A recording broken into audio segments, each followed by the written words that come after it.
he, I think, died feeling some vindication after having gotten raked over the coals. But well, so it's like Adams that way. He wasn't raked over the coals as badly, but he also peculiar, felt that way. Yeah, peculiar parallel there. Yeah.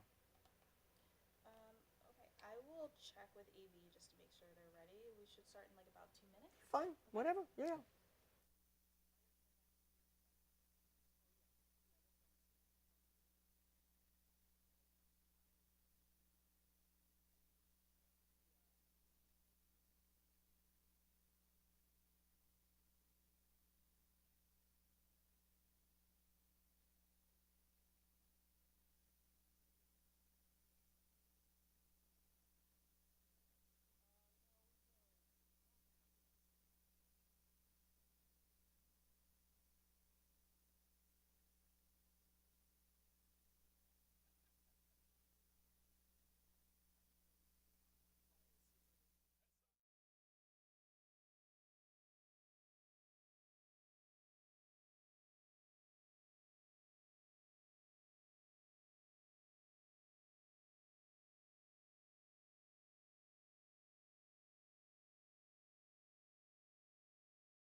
It really works beautifully. We're ready, Okay. Tenaya, whenever you are.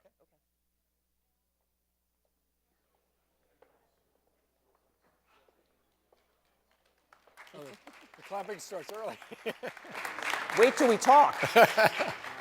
Well, thank you. I was going to ask for the applause in a few minutes, but I'll take it whenever and how often you'd like to give it, especially given our extraordinary guests today.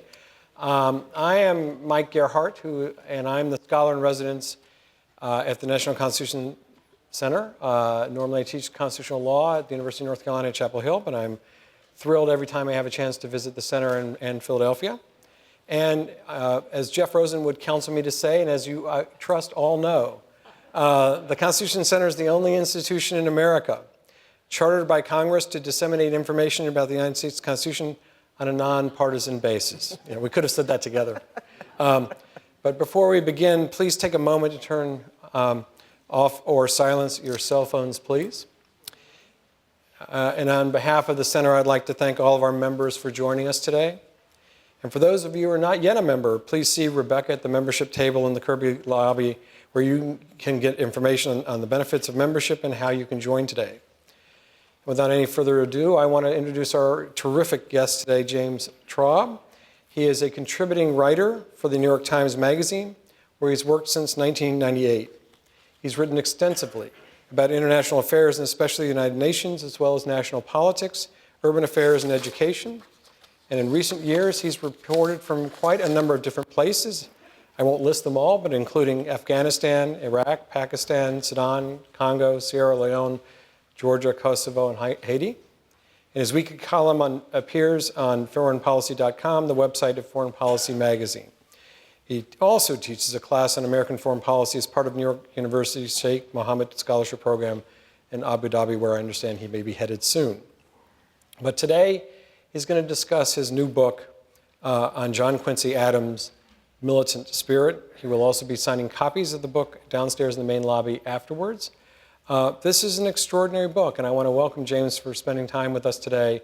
I've read a number of books about Adams, and I will tell you, I think this not only holds up well, it may be the best of all of them. It's extraordinary work, which he has just told me it took about 5 years to write. And there are very few lives in American politics as rich as John Quincy Adams.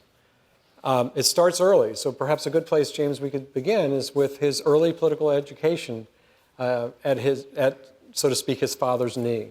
Well, thank you so much, and I'm so delighted to be here and talking about my favorite subject. So his education was not only at his father's knee, but at his mother's knee. So, of course, you all know that he had these extraordinary parents, John and Abigail. And John Adams was away much of the time. So John Quincy Adams is born in 1767. His father starts attending the Continental Congress when the boy is 6 or 7 years old. So much of the time, his education from that age until he's about 11, when he goes with his father to Europe, is at the hands of Abigail. But John Adams is writing constantly. And you realize, reading these letters, that unlike our own kind of Dr. Spock sense today that children basically are designed to work out well and the most important thing is don't get in the way of nature, nobody thought that way then. I mean, there was some certainly remaining Puritan sense of human nature as being wicked, though I don't really think of John and Abigail as being Puritans, but they had some of that. But certainly they didn't have a kind of Rousseauian sense that, you know, children are just children of nature and should be allowed to flourish. Not at all. Everything had to be inculcated correctly, both a moral education and a literary education.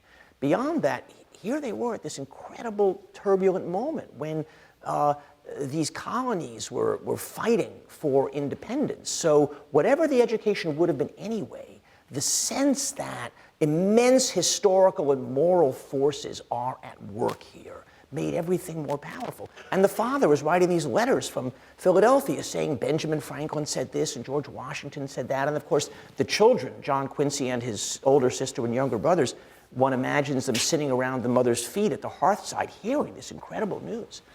So that's part of the surround of the whole thing. So Abigail's in charge of his education, but writes about it to John, so we know a lot about it. So for example, when he's 7 years old, she has him read from a book of history by a guy named Charles Rollins. It was a book that everybody, but adults, read about ancient history. And there were the deeply moralized tales that would tell you about the fall of tyrannical empires from the ancient Greeks and up through the late classical era. And he would read to her a few pages from that. He had a tutor who was his father's now unemployed law clerk, the father being in Philadelphia, who would teach him French. The father would occasionally write and give him Latin verbs to construe and say, when I come home, I want to make sure you can construe them correctly. The father was a very self-educated person. He was the first one who'd gone to college in his family. And by dint of incredible self-discipline and real conscientiousness and care, he had made himself a highly educated person. And he didn't think that it would happen unless he did. So he read that. He read the Latin writers. He read the Latin historians. poems. He read the English poets, and he read a great deal in the Bible. It was an education that, as I say, was a place where Christian belief, Roman example, and patriotic calling were all fused in a very intense way. And his father took him on trips as well, and eventually brought him into his administration. So tell us a little bit about that. So here's the interesting thing, that he almost never had both of his parents at the same time. So his education as a little boy, 6 to 10 or 11, is Abigail. His education 11 to 17 is his father, because what happens is John Adams is sent to France in the midst of the Revolutionary War, first in 1779 and then again in 1778, I'm sorry, and then again in 1780. So he goes for a few months, it doesn't work out, he comes back, and then they send him there again. And he brings his eldest son, John Quincy, with him. The second time he brings the second son as well. And so John Quincy Adams' second education is a European education. And so, it's an education with his father. And so now it's his father who's talking to him all the time, and directly he's often there with him, but sometimes he's not. The father deposits him. The father goes to Holland to raise money, lives in Amsterdam, deposits him in Leiden. Leiden had one of the greatest universities in the world. He's a 13-year-old boy, and he's enrolled in Leiden University. He's getting private tutoring in Latin and Greek, but the father's writing him letters saying, all right, tell me who are the great professors at Leiden? Who do they have in philosophy? Who do they have in chemistry? Who's in metaphysics? What are they talking about? And this 13-year-old boy is going to these places and learning these things and basically writing back to his father, can I buy a pair of skates? You know, and the father's saying, yes, but tell me more. So he really grows up very quickly. His education is an adult education very, very early on, and it's a European education. He knows Europe, I would guess, as well as or better than any young man or woman of his generation from the United States. And so when John Adams Sr. becomes president of the United States, he, of course, has got a remarkable young son he's going to bring into the administration. So how does John Quincy Adams help his father? Well, John Quincy Adams was unbelievably sensitive about the idea that his father might help him. Classic situation of the young man who does not want to be overshadowed by his father. And so he initially, at age 27, is appointed by President George Washington to go to the Netherlands as ambassador, something he hadn't expected at all. And the father writes to him and says, I know what you think. I know you think, because John Adams was vice president, that I intervened and caused this to happen. You're wrong. Washington thinks you are great. And so he goes to the Netherlands and writes these dispatches, which the proud father shows to George Washington. And George Washington basically comes to view him quite early on as an indispensable source of intelligence on Europe, at a time when the United States had only 4 or 5 diplomats abroad. There were local consuls, but they were commercial positions, not really diplomatic positions.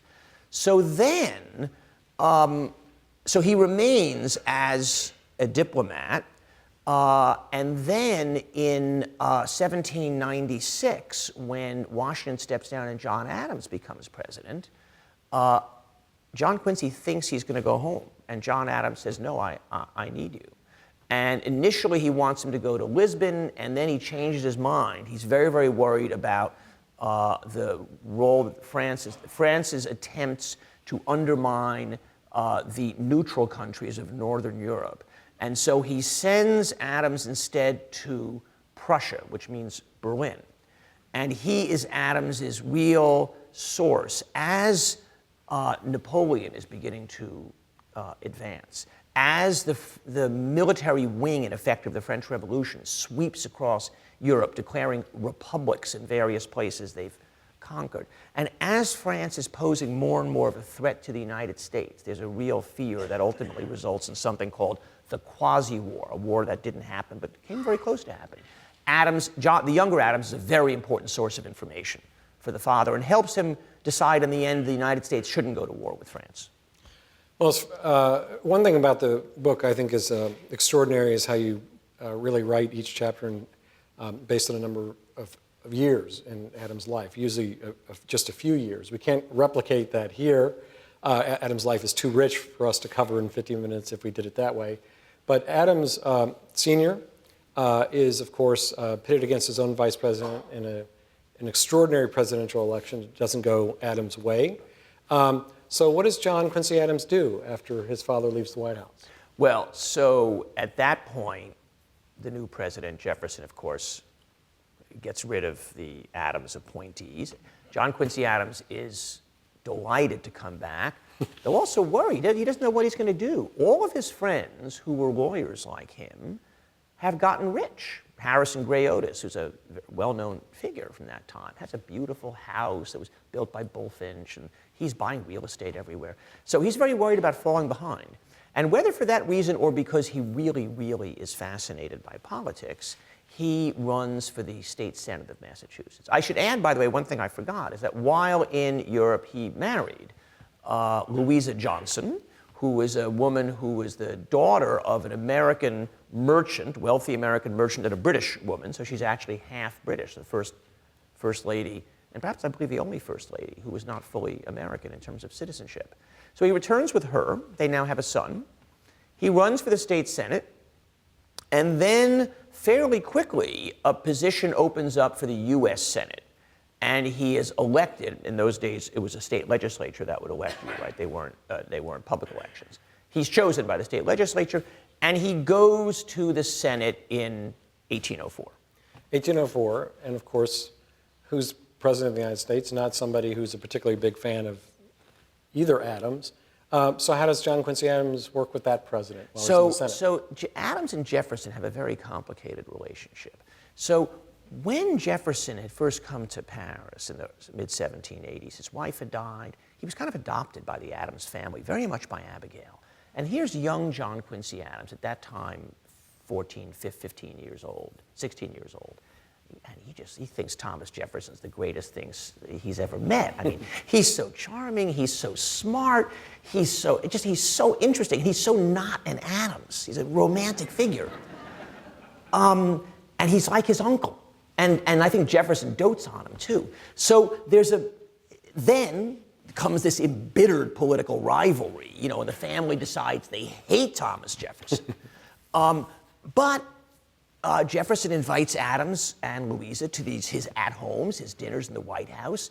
And Adams records these charming evenings where Jefferson says things that are so outrageously untrue, and yet Jefferson seems to have no consciousness of his own love of hyperbole. So he sees through Jefferson in some way, but he also thinks he's fascinating.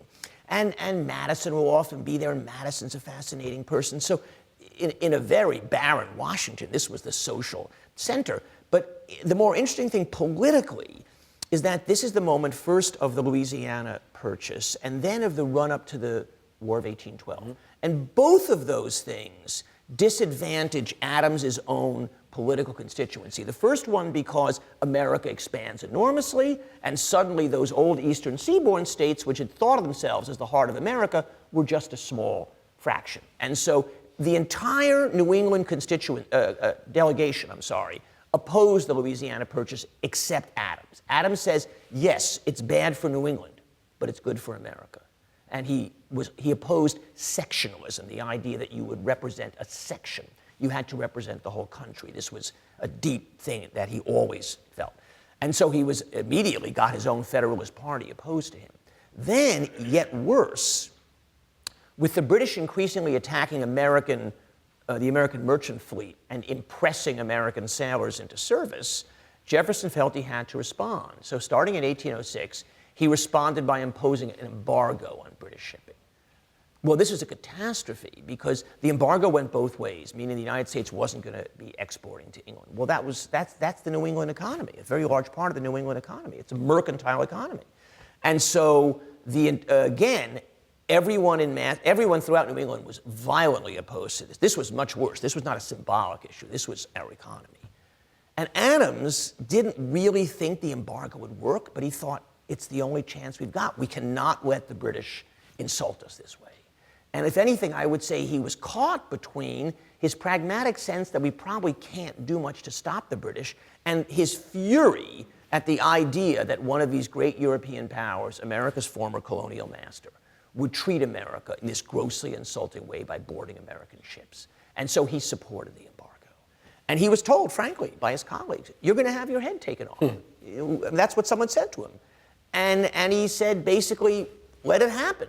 And there's this deep strain in the Adams family that comes down from the father, which is if you're being martyred, you know you're doing the right thing. And Adams tried actually to find some way out of it a little bit. Can we moderate this? Can we do this? That. There was no way of skinning the cat in the end. And so by 1808, he has convinced the Federalist Party that he's not a Federalist at all. He's a Jeffersonian. He's a Republican. He's a turncoat. He's a traitor. And they remembered acts of treason they thought that the father had committed. And so, he apes the father. And so he is subjected to the equivalent of a recall. The Massachusetts state legislature nominates a new person to take Adams's place while Adams is still filling the position. And the next day, Adams sends a letter saying, fine, I lay down my job. You can start as of tomorrow. And in many ways, it was a humiliating, mortifying thing. And yet for Adams, nothing made him prouder. And decades later, he said, this was one of the great episodes of my life. Well, you've already touched on this, although I want to bring it out a little more fully. So, of course, what is also happening during this time period is the death of the Federalist Party. It is dying, in effect, which does give John Quincy some opportunity to think about where he's going to, in a sense, place his future, which party. Yeah. So how does he make that decision?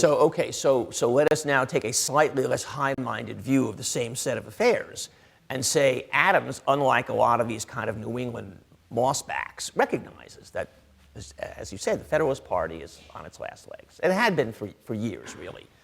And so he does a thing which shocked even his mother, which is he goes to a caucus of the Jeffersonian Republicans in 1808 to decide who to nominate as the next presidential candidate. Now, Adams says he doesn't do this as a party member. He said, I believe all the Federalists were invited. I didn't realize I was the only one who would come. I mean, who knows what he was thinking? So some people thought you're just trying to cultivate them. You want to you want to have a soft landing on the other side. It could be true. It's not really in Adams' nature to do that, though. The kind of suicidal political gesture is more in his nature. So he's told by a number of leading Republicans, look, just kind of let us know that you're on our side and any job will be yours. And Adams looks at them like they're crazy. He would never do a thing like that. He said, of course I won't. He said, I won't do it for anything. You could tell me I'll be president and I won't do it. So he goes home. We're in the summer of 1809, and now Madison is president, and he gets word that Madison wants to appoint him as minister to Russia. Now, is that thanks? Who knows? I mean, Adams was America's most experienced diplomat at that point, and Russia was an enormously important country because it was the leading remaining neutral in the face of Napoleon's attempt to basically subvert all the neutrals. And it was very important that America had a diplomatic presence there, which it did not then have. So that's the next move. Right. So he and of course, he's remaining true to his nature, which is in some ways sort of trying to be principled, but also a little bit outrageous, cutting his own path, and somehow benefiting from political relationships with people his father detested, and who detested his father. And he's about to take a fairly big step, not just after Madison, but when Monroe becomes president. But I want to get us to the year 1820, which I think is a very critical moment for Adams' future in a number of different ways. So I'll just quickly jump, I'll quickly build a bridge forward to 1820. So he's minister to Russia for 5 years. The War of 1812 comes to an end basically at the end of 1814. He is brought to Ghent in Belgium with the diplomatic delegation to negotiate with the British an end to the war, which he then does. And basically the war is ended on essentially a status quo level where everybody winds up where they were before. So America doesn't have to surrender any property to England. It's not very satisfying, but it's a successful end. He then is made minister to England. And then now is kind of a calm moment. The war is over, and he has a very pleasant couple of years. And then when Monroe succeeds Madison as president, Monroe asks Adams to become his Secretary of State. So Adams now returns to the United States after 7 or so years, 8 years abroad, moves to Washington, goes back to Washington, becomes Secretary of State. Probably the most important thing he did was that the United States was then negotiating with Spain, had been for years, to gain control of what was called the Floridas, because there was Florida and the area immediately to the west, now Arkansas. And so Adams had a protracted and ruthless negotiation with the Spanish minister and the Spanish minister's ally, the French minister, very classically that of a rising power against a falling power. And Adams could not have been more cruel and unsympathetic in asserting the American advantage. And there were many times when his own cabinet members said, okay, we've won a lot, let's just end this. And Adams said, no, I'm not ready. The Spanish would say, look, at least draw a line down the middle of this or that river, and you guys can have this half. And Adams said, no, we want the whole river, whatever it was. And finally, the Spanish say, okay, fine. So Adams not only gets the Floridas, he gets a line, quite literally a line across the country that terminates in what is now Northern California, just below Oregon. And it was the first time the United States had become a continental nation, a dream that all of them had, that Adams very much had. It was one of Adams' proudest moments in life, that he knew that this was the beginning of America's future, its destiny as a continental nation. Okay, so 1820 is important not for a foreign policy reason, but because it's the moment that slavery suddenly becomes an unavoidable subject. And the reason for that is something we all learned about in high school called the Missouri Compromise. And the reason for the Missouri Compromise is that at that time there were 22 states. 11 were free, 11 were slave. Missouri, which was located both on either side of what had been the line between slave and free, applies to come as a slave state, thus imbalancing what had been a balance for quite a while. This occasions a huge debate. Adams is Secretary of State. He can't really be involved in the debate, but he privately fumes. And in a cabinet meeting, and by the way, his cabinet consisted all of slaveholders except himself, he comes out and says, the Declaration of Independence says that all men are created equal. Slavery violates America's deepest principles, whatever the Constitution says. And the others say, this is dangerous doctrine. You shouldn't be talking about this. He has a conversation with John Calhoun, the Secretary of War. Calhoun, of course, later becomes the great ideological supporter, pamphleteer of slavery. And Calhoun says to him, that's really noble, but where I come from, we think those principles only apply to white men. And Adams then goes home and he writes an extraordinary passage in his journal. He kept a diary every day of his life.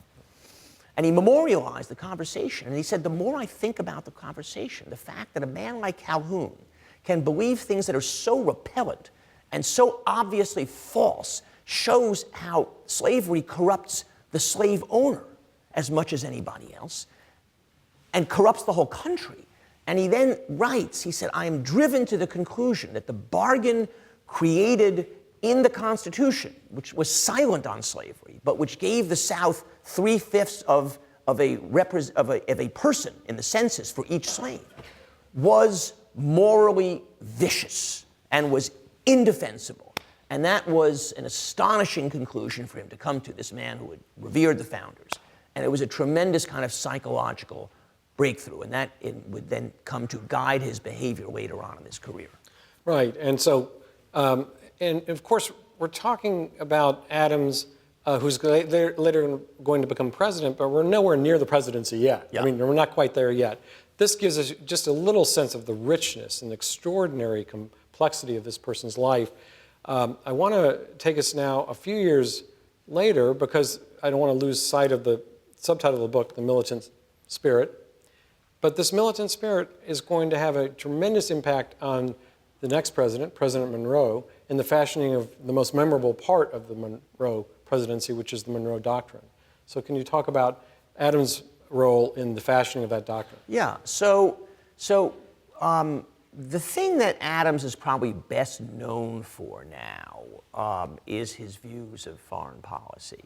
And there's one sentence that came out of a speech he gave. He gave a July 4th address in 1821. He already knew he was going to run for president in 1824. This was Monroe's second term. And he wanted to lay out his principles. And at that time, one of the big raging questions was, what do we do about these countries in South America, pardon me, not countries, colonies of Spain that had now rebelled and had declared themselves, in some cases, republics, emulating the United States? And so some people, and above all Henry Clay, who Adams thought was going to be his chief opponent for the presidency, said America has to basically raise the banner of republicanness and stand at the head of these countries, recognize their independence, champion them as against Spain, and essentially have the kind of a foreign policy driven by America's greatest ideals. Now, Adams, though an intensely moralistic person and an intensely patriotic person, also had a deeply prudent sense of the limits of what was possible for what was still a very weak country. And he was also extremely aware, as rash people like Clay were not, that there could be unthought out consequences to our acts, including acts that seem very noble to us. And so he had always cautioned against rash action. Way back in the 1790s, when war with France impended, he was very concerned that people were being reckless. And even before then, when there were hostilities with England, he was very worried about that. And he always would write, he would say, if resentment were the best guide to our policy, nobody would be more forward than I, because nobody was more resentful at times. But he said it's not. He said it's not. Prudence is the best guide. And this was a very interesting thing about Adams, because in some ways Adams seems incredibly imprudent.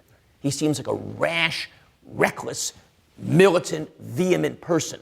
But because he really was intellectually gifted, his policies were not just an expression of his temperament. They were an expression of a genuine understanding of the world. So, back to 1821, he's giving this speech where he famously says, "We do not go abroad seeking monsters to destroy." Meaning America doesn't look for foreign adventures. America basically defends its own interests according to what is best for America. And so whatever he thought Clay was thinking about South America, in effect he was saying, let's leave that to the South Americans. He said, yes, we recognize their independence because we believe that colonialism is bad. We have broken from our colonial master. And in that same speech, he talks about colonialism as being inherently unjust. But they're not going to become democracies. They're not going to become republics. He didn't believe that. He didn't say that in the speech. He said it to Clay. In the speech, he says, we are interested spectators of these events happening abroad, but we will only be spectators. We will tend to our own interests. Okay, so that's 1821. That's the marker he sets down. Then comes 1823. Those issues are still alive. Beyond that, there is a real concern that the resurgent monarchic powers of Europe, meaning Bourbon France, an increasingly conservative England, and above all Tsarist Russia, have formed, well, the English didn't stay in this thing called the Holy Alliance. The Austrians under Metternich did. That there was this group of reactionary powers which really were threatening the whole idea of republicanism. And Monroe was eager to say something and decided he would say something in his annual message to Congress. This precipitated a huge debate. What should Monroe say? And so we only have Adams's record of that in his journal. So obviously, Adams comes out the winner of all the debates in his journal. So, we don't really know. However, the way the document finally comes out does sound like what Adams says. And so what Adams says is, we have to assert, here everybody agrees, we have to assert that the United States is, not only the United States, the Americas, because now these countries are really on the verge of independence, that we occupy a sphere of our own, and it is not for Europe to have any further colonies here, and it is not for Europe to attempt to reverse the events that have led to the freedom of all these countries. At the same time, he says, we will not meddle in your business. That's very much what he had said in 1821. Now, I think Monroe would have said the same thing. I think Adams kind of added a certain element of astringency to that. It's not our business. What happens in Europe is your business. You have to recognize what happens in the Americas is ours. Monroe was still very eager to speak up for what he considers to be idealistic American principles of foreign policy, to defend Spain, I think, and Portugal as well, against which were budding republics, against these tyrannical powers. Adams said, no, they're going to see that as a form of interventionism on our part, and that is just going to encourage them to intervene here. Don't do that. And Monroe finally said, okay, he soft-pedaled it. There was a war going on between Greece and Turkey. Many Americans wanted to come to the aid of the Greeks. It was Greece, the birthplace of democracy, and they were Christians. And of course, the Turks were Turks. They were Muslims. And this was a huge raging issue. It was like the CNN war of 1823. So many people read about the monstrosities being perpetrated by the Greeks, and they were being perpetrated against the Greeks, and they wanted to do something. And Adams said, no. And again, Monroe said, in effect, we are interested spectators of what is going on abroad. But that's all he said. And so that doctrine, which today basically means South America was America's sphere of influence, but was a broader statement about America's, on the one hand, its new power. We have the right to tell Europe, keep away.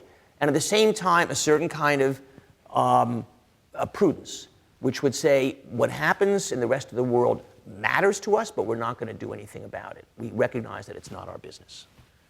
So by 1824, John Quincy Adams has had an extraordinary life. He's already had a great impact on America, the United States. He's also got an extraordinary resume. He's on the path of at least being considered for the presidency. 1824, as we all know, is going to turn out to be one of the most extraordinary elections in our history.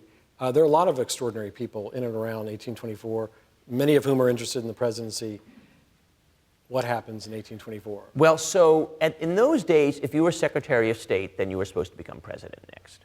Jefferson had, Madison had, Monroe had, all of his predecessors had. And so Adams, it was, from Adams's point of view, he earned it. He had this great career, he checked all the boxes, he was a noble person, he should be president. But at the same time, he wasn't going to run for president. In those days, you stood for office. You didn't run for office. It's a very important verbal difference. But Adams took it further than anybody. When his friends would come and say, okay, we're going to go and talk to possible allies, or we're going to go bribe an editor or something, and he would say, no, you can't do anything. And so Adams is standing for office, but actually not campaigning in any way at all. He's running against Henry Clay. He's running against Andrew Jackson. He's running against a man named William Crawford, who was also a member of the cabinet. And he's running against John Calhoun. And so what finally happens is there is an election in which there's no winner. Jackson wins the most electoral votes. Jackson wins the most popular votes. Adams comes in second and only wins in the very few places where he actually ultimately allowed people to campaign. Crawford comes in third. Clay comes in fourth. Now, according to the Constitution, then and now, if no one wins a majority, the election is thrown into the House. The top three finishers go into the House, and then an election is held in which each state has one vote. So New York, the biggest state, has no more power than Rhode Island, the little state. In those cases also, there were new western states that only had one representative, Indiana, Illinois. And so the jockeying is who is going to get the vote of each state delegation. And it's widely assumed that Jackson's going to win, but nobody can really tell. And so this jockeying starts. And Adams has now forgotten about his resolve to be above the whole thing, you know. And he writes this great passage where he says, who can hold a fire in his hand by thinking of the frosty Caucasus, which is something Richard II says in the Shakespeare play, meaning his ambition. He can try to not be ambitious, but he can't. The ambition is burning in him. And so he reaches this deal with Henry Clay. Henry Clay would have supported Adams in any case. Henry Clay despised Jackson. They hated each other. But I don't think Clay would have done anything. He just would have said, I'm supporting you. He reaches some understanding. We do not know its exact nature because neither man reveals it explicitly. But it is understood that Henry Clay is going to have an important role in the Adams administration if Adams is elected, and that clearly means Secretary of State. And so Clay then persuades his own Kentucky delegation, which was totally anti-Adams, totally pro-Jackson, to vote for Adams. So even though back home in Kentucky, the state legislature just registers its point of view, which is we're all for Jackson, in Washington, the actual caucus of the state, the delegation of the state, votes 8-4. They have 12 representatives for Adams. And probably Clay helped them as well with some of the western states, with Ohio and perhaps Illinois. And so in the end, there's this incredibly dramatic moment. This has never happened before. It's February 9th, 1825. The snow is falling. The galleries are packed. And they poll each state one by one. And each state puts their ballot into the ballot box. The boxes are carried up to the front. Daniel Webster's counting one box. An anti-Adams guy is counting another. And Adams speaks first and says, and he reads it out, and he says, the first thing he says is, Mr. Adams has 13. There were 24 states then. And of course, everybody goes nuts. It means he's won. So he does win. He's thrilled. He's excited. He then gets inaugurated, and he says, Henry Clay is my Secretary of State. Well, what is that? What is that? That's John Quincy Adams has engaged in low, scandalous bargaining? So Andrew Jackson calls this the corrupt bargain.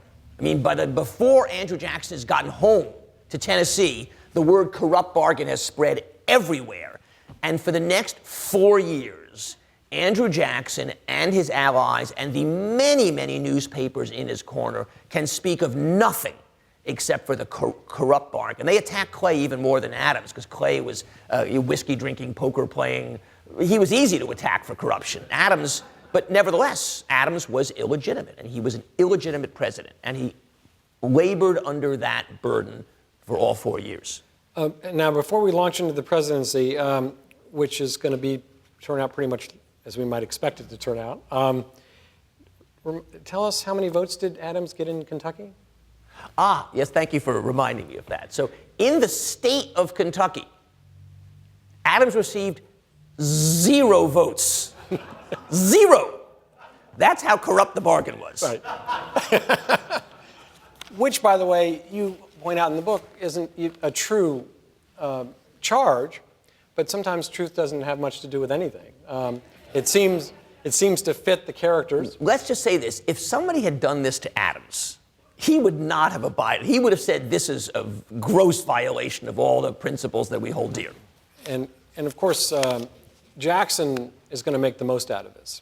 And he wasted little time to make the most out of this while Adams is trying to put together an administration. How is Adams able to put together an administration, besides just getting Clay in as Secretary of State, given the path by which he arrives at the presidency? Well, first, Adams' inclination was just to keep all the people who were already there. I mean, he thought it wasn't right to have your own people. But in the end, he did. And he tried to get people from different parts of the country. He did try to assemble something of a diverse cast. And he actually had a good cabinet. I think that wasn't his problem. His problem was that first he gained office under this evil star. But then you would think if you were in that situation, you would go to enormous lengths to seduce, bribe, charm, work with all those people who were opposed to you, and to really gather your own allies around you. Adams, never occurred to him to do that. It was against his nature to do that. Adams thought, I will say the right thing, I will speak the truth, and if people don't regard it, that's not my problem. And so he then lays out an astonishingly ambitious agenda. An activist government agenda. We would now say a very left-of-center agenda. He wants to build roads and canals and bridges. He wants to build a national university. He wants to do scientific exploration. He wants to build astronomical observatories. He wants to create a new home ministry in the government. And it collapses. It utterly collapses. Nothing of this is achieved. And Clay tells him, don't propose stuff that you can't enact. And Adams says, maybe it's for a future generation, not for me. Which it was. I mean, in the end, Abraham Lincoln enacted some of these things many, many years later. And who is his vice president? Adams' vice president is John Calhoun. And how do they get along?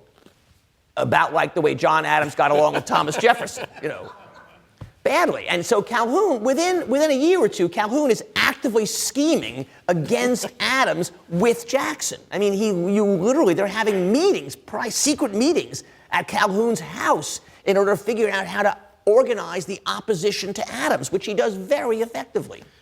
But at the same time, I don't know that one would call it a friendship, but at least a fairly good working relationship develops between two people that one might not have expected such a relationship to exist between, and that's between Adams and Clay. Yes. Yeah. Does Adams develop a begrudging respect for Clay, or at least they develop a both. working relationship? I would say both do. Clay was really surprised. Clay thought this is going to be agony, because Clay just thought he was the biggest buzzkill he ever met in his life. He really did. Adams was waking up when Clay was going to sleep.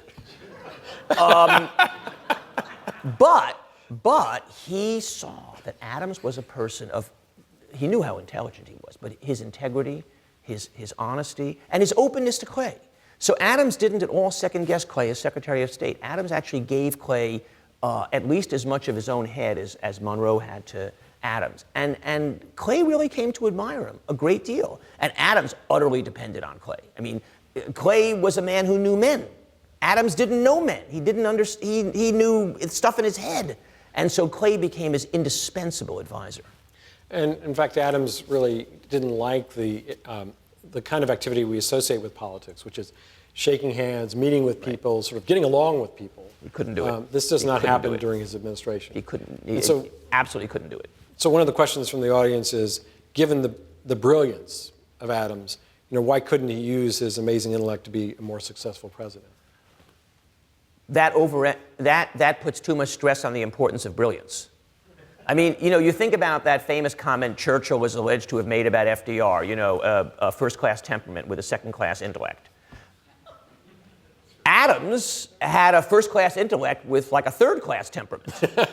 So, and you think about people like Jimmy Carter, Wilson, some of our most intellectually gifted presidents, if they didn't have the temperament for politics, which is a kind of suppleness, it doesn't mean Machiavellian cynicism, but it means suppleness. That's why Henry Clay was so interesting a figure. LBJ is our classic version, but Clinton is a good version. He didn't have that, and that's why he was so unsuccessful. And he realizes pretty quickly he's not going to be successful. He realizes, I think, pretty quickly he's going to be a one-term president. Yeah. I wonder, there's some part of me that thinks he didn't so much want to be president as feel like if he wasn't president, it would have been an unspeakable humiliation. So he had to be president. And so once he got to be president, he didn't really think, how can I maximize this opportunity and make myself the most effective president I could be? I've seen James Monroe. I can learn from his mistakes. If he ever thought that, God knows he never says it in his journal or ever does anything that shows he thinks that. And what would Adams have regarded as his greatest achievement as president? That's a very interesting question. I honestly don't know. I mean, I really don't know. I think that it probably would have had to do with something kind of tedious sounding like tariffs, like the creation of a tariff regime that was able to increase revenue for the administration. But even that tariff regime collapses at the end of his tenure in the abominable tariff of 1828. Adams writes very little about his own successes, and his own successes are relatively modest. I mean, they're quite modest. So where does Adams go after he leaves the presidency? So he goes home, he returns to Quincy, he tends his garden the way his father did. He assumes this is it. And then some gentlemen come along and say, we need you to run for Congress in the 8th Congressional District. We're worried we might not win. And Adams says, well, if it's going to be contested, it would be beneath my dignity. But if I can have it without running for it, then yes, I'll do it. And they say, done. And so in 1831, he's elected to Congress, something that had never crossed the mind. I mean, his father spent 26 years puttering in the garden. Never occurred to him to run for Congress. John Quincy Adams, this is the militant spirit part. He couldn't live without it. He could not, for all that he hated politics in the sense that you've said, compromise, for him, politics was the sphere in which the great issues of justice were worked out. That's what politics meant to him. And he could not live without the fight over that. And so he very happily returned to Washington. So what fights does he then pick in Congress? Well, there's a whole bunch that we could talk about, but I want to really focus on one, because honestly, I wouldn't have written the book without it. So he doesn't have a purpose in going back, and he does this, that, and the other thing. Then, in 1835, the anti-slavery movement in the United States begins in earnest. And one of the things that happens is anti-slavery activists begin to submit petitions to Congress. And those petitions will call for Congress to do something against slavery, usually to end slavery in the District of Columbia, over which Congress has jurisdiction, or to end the slave trade between the states. Because they couldn't call for an end to slavery because the slavery itself was a state-by-state question. It wasn't a federal question. So most congressmen wouldn't submit these petitions because they knew the South would hate it. Adams, fine, he'll submit them. And so this became a huge drama because the South didn't want this to be debated. The South took the position, this is a question for the states. It is not a suitable question for the Congress. You cannot have a discussion about slavery. Adams said, the Constitution guarantees the right to petition. How can you abridge that? And so the South then responded, and remember, the South is overrepresented because of the 3/5 clause. And for that reason, the North tends to be quite timorous in these matters because they're aware of their own weakness.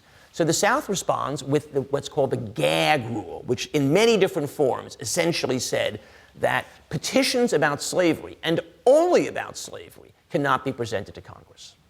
And each time they would win the vote, and that was the end. And then Adams would begin like a kind of buzzing mosquito to find some way of presenting a petition that he could claim wasn't really exactly about slavery, so wasn't really covered by the gag order. And this got more and more bitter. And Adams was, at this point, aflame with righteous fury. And really, in a way, I think it was the heroism and the martyrdom he'd always sought. In a great cause, because remember, 1820, he had come to conclude that slavery was an evil, and now the moment had come for him to do something about it. And so the first time this came to a head, in 1837, the South finally lost all of its patience with the former President of the United States and moved to censure him.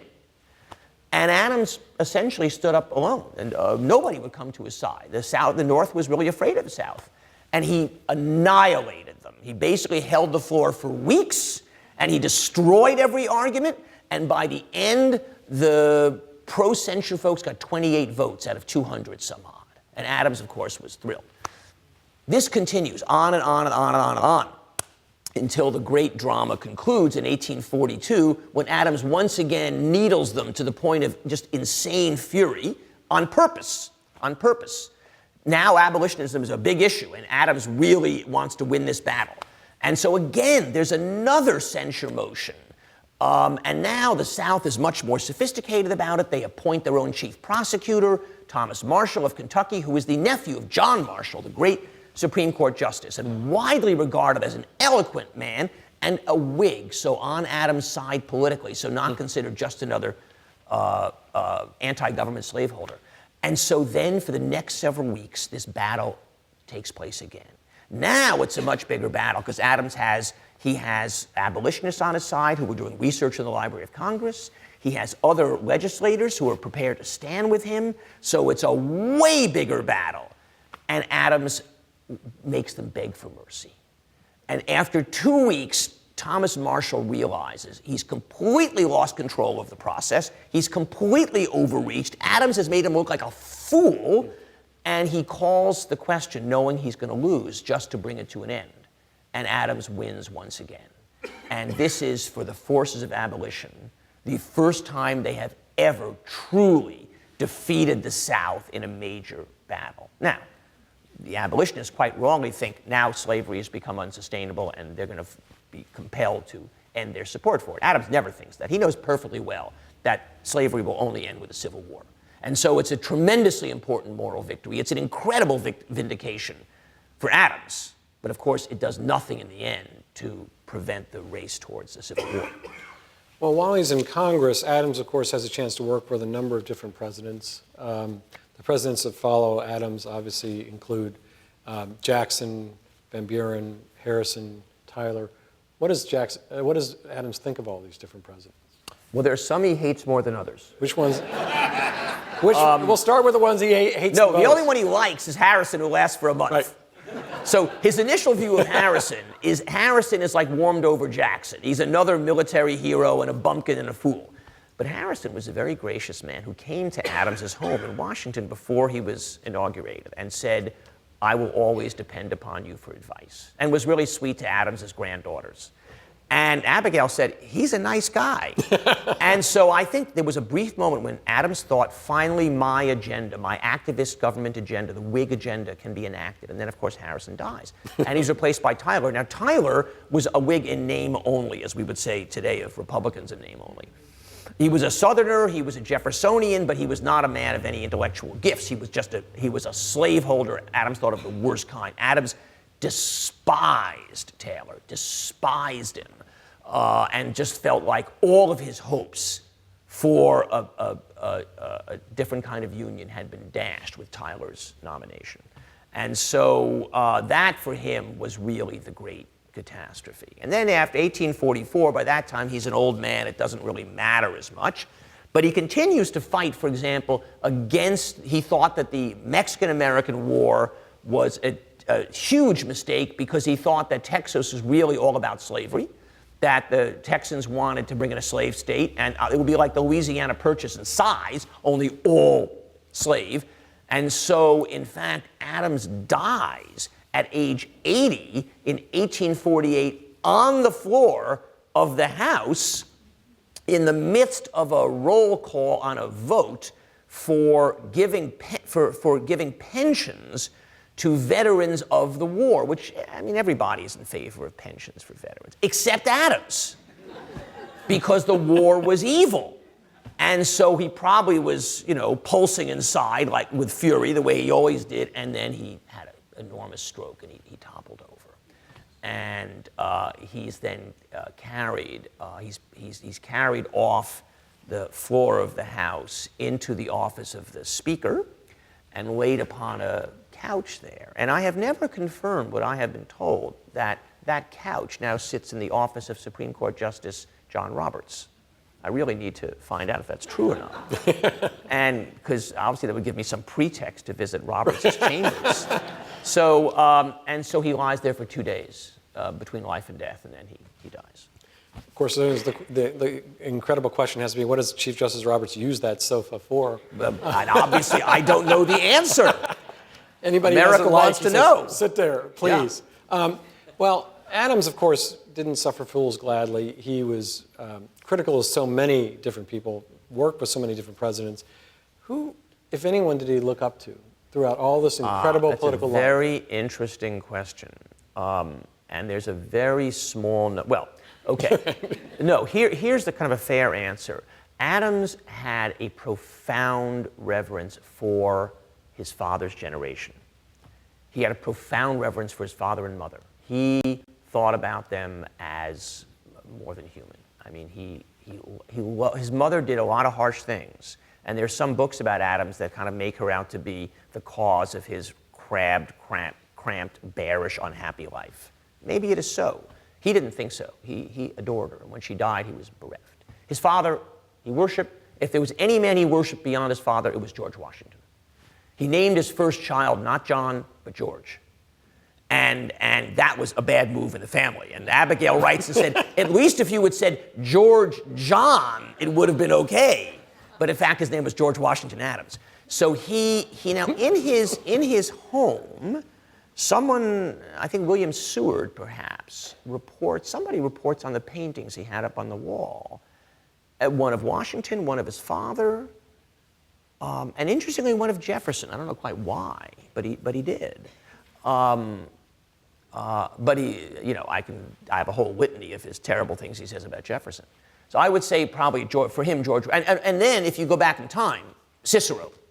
Cicero was his beaming light. And he had been a professor of rhetoric.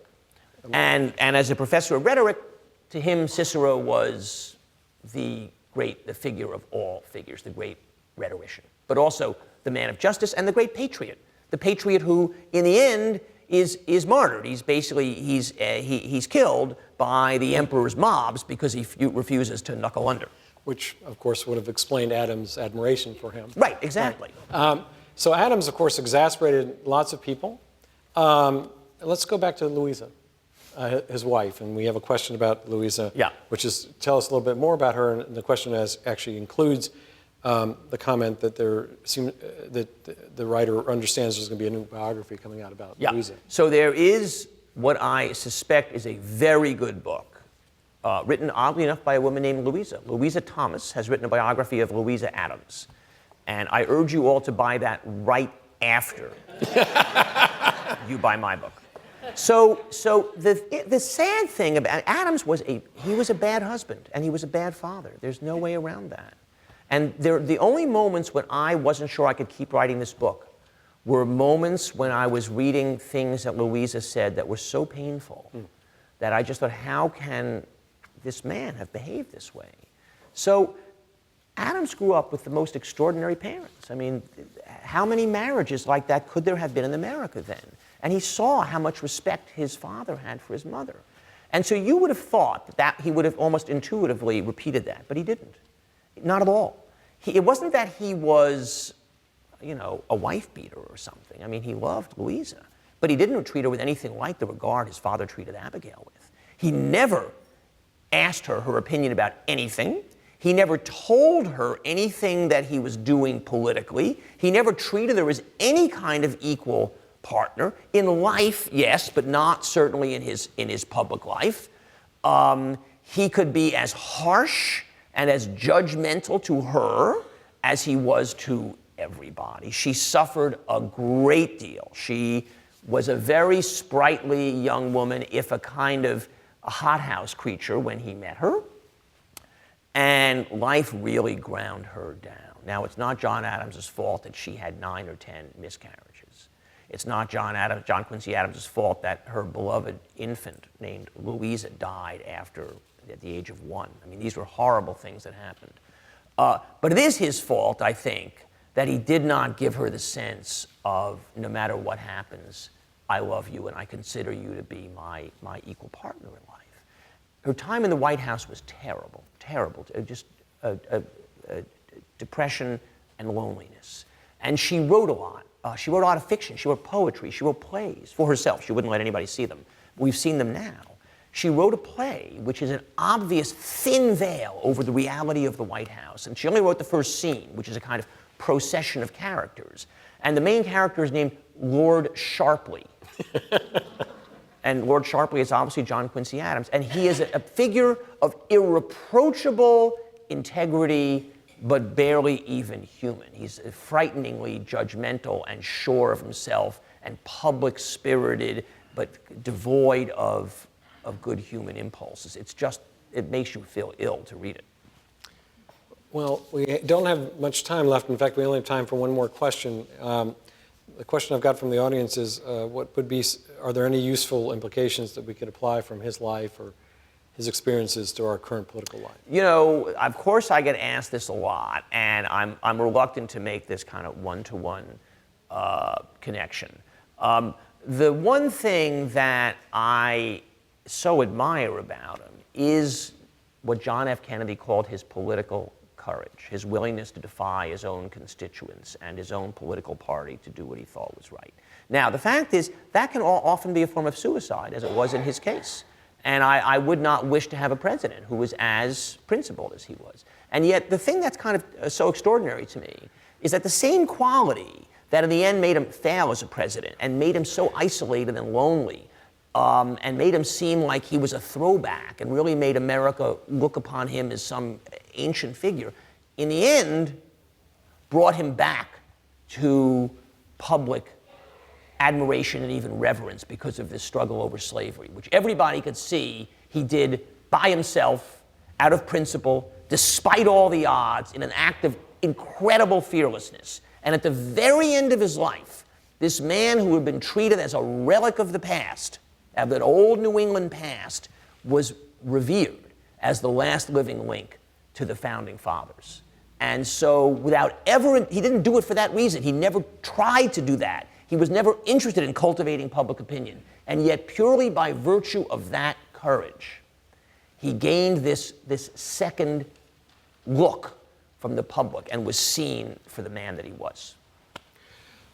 There's a lot more we could talk about. James is going to be here available to answer other questions as he signs books in the lobby. Believe me, we could have spent a lot of time talking about any one of the jobs John Quincy Adams had. A man who could have so many jobs and have the life he led could only be the subject of an extraordinary book. It is an extraordinary book. Let me thank our extraordinary guests. Oh, thank you so much. Thank you all.